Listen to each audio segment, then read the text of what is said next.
तो एक बार फिर से तमाम न्यूज़ मॉनिटर के दोस्तों का, दर्शकों का स्वागत है, खैर मकदम है। आज 14 जनवरी की तारीख है, बुधवार का दिन है, लिहाजा बहुत सारी खबरें हैं और उन तमाम खबरों की चर्चा करेंगे, लेकिन बेहद कम समय में सबसे ज़रूरी महत्वपूर्ण बात करते हैं। झारखंड की राजधानी रांची के जगन्नाथपुर थाना क्षेत्र से दो मासूम छोटे भाई बहन 2 जनवरी से अंश और अंशिका लापता हैं, लेकिन उसके बारे में अब तक कोई सुराग नहीं मिल पाया। हालांकि इस बीच जो एसआईटी गठित की गई है, उस एसआईटी ने धनबाद से पीड़ित के रिश्तेदार में से बहनोई और उन 3 लोगों को हिरासत में लिया गया है। उन लोगों से पूछताछ चल रही है और अंश और अंशिका के लापता होने के बाद से ही लगातार इनका लोकेशन जो है वो बदल रहा था। इस बुनियाद पर जो है इनको पूछताछ की जा रही है और इनको रांची लाया जा रहा है। इस बीच कल सुदेश कुमार महतो ने भी पीड़ित परिवार से मुलाकात की। बीजेपी ने एसएसपी कार्यालय का घेराव किया और ये बताने की कोशिश की कि झारखंड में जो है कानून व्यवस्था की स्थिति पूरी तरह से ध्वस्त है। बहरहाल, लौटते दूसरी खबरों की तरफ, निपाह एक ऐसा वायरस है जो एक बार फिर लोगों को डराने के लिए सामने आ गया है। 2 लोगों की मौत बंगाल में या दूसरे राज्यों से भी ऐसी खबरें आई हैं। वहां होने के बाद झारखंड के स्वास्थ्य महकमे में हड़कंप मचा हुआ है। तमाम सिविल सर्जन को जो खुद स्वास्थ्य मंत्री इरफान अंसारी है वो जो है डायरेक्शन दे रहे हैं और ये बताने की कोशिश कर रहे हैं कि झारखंड अलर्ट मोड में है, किसी प्रकार के कोई खतरे की बात नहीं है, लेकिन चमगादड़ से फैलने वाला ये वायरस बेहद खतरनाक है, लोगों की जान तक ले सकता है, लिहाजा इससे बचकर और इससे संभल कर रहने की जरूरत है। इस बीच एक अच्छी खबर ये आई है कि पेसा नियमावली के इम्प्लीमेंट होने के बाद हाईकोर्ट ने लघु खनिजों और बालू घाटों की नीलामी पर जो रोक लगी थी उसे हटा दिया है। लिहाजा अब जो है बालू की किल्लत दूर हो जाएगी, लघु खनिजों से खनिज हो पाएगा, खनन हो पाएगा। साथ ही अब ग्राम सभा की भूमिका भी महत्वपूर्ण हो जाएगी, उनसे मंजूरी मिलना लेना जरूरी हो जाएगा।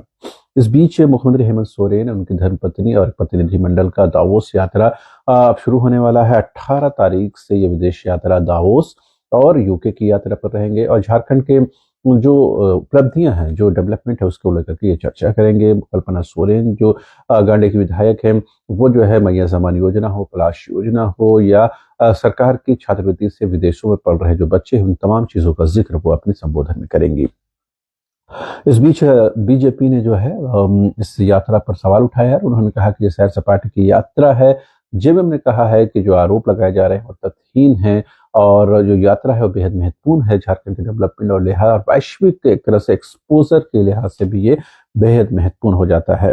वह लौटते दूसरी खबरों की तरफ, बीजेपी का आज विधिवत तौर पर आदित्य साहू जो है प्रदेश अध्यक्ष घोषित हो जाएंगे।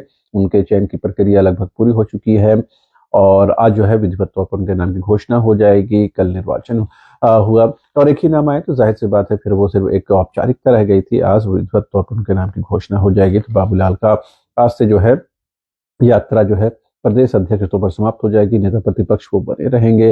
तो जाहिर सी बात है, कहीं बीजेपी ने एक नए तौर पर एक कोशिश की है कि गैर आदिवासी को जो है वहां पर स्थापित किया जाए और कहीं ना कहीं इसको भी वो ट्राई करने की कोशिश कर रही है। तरह तरह के चुनाव से पहले, चुनाव के बाद जो संगठनात्मक फेरबदल वो बीजेपी ने की है, उसके बाद भी बीजेपी सत्ता से दूर है। लिहाजा 2029 से पहले और निकाय चुनाव से पहले बीजेपी ने एक बड़ा दांव खेलने की कोशिश की है। इस बीच बाबूलाल मरांडी ने कहा है कि जो जांच एजेंसी एसीबी है वो सिर्फ जो है वो एक उगाही एजेंट की तरह काम कर रही है। उन्होंने गंभीर आरोप लगाए और शराब घोटाले के आधार पर उन्होंने ये कहा कि एसीबी जो जांच कर रही है वो सिर्फ दिखावे की जांच है। जबकि जेबीएम ने कहा है, वहां पर कांग्रेस ने कहा है कि अगर एसीबी को लेकर के बाबूलाल मरांडी बीजेपी को कोई दिक्कत, कोई तकलीफ, कोई परेशानी है तो न्यायालय का दरवाजा खटखटा सकती है। इस बीच खूंटी के सोमा मुंडा हत्याकांड में 7 आरोपियों की गिरफ्तारी हुई है। इस बीच विभिन्न आदिवासी संगठनों ने 17 जनवरी को झारखंड बंद की घोषणा की है। 16 तारीख को मसाल जुलूस भी निकाला जाएगा।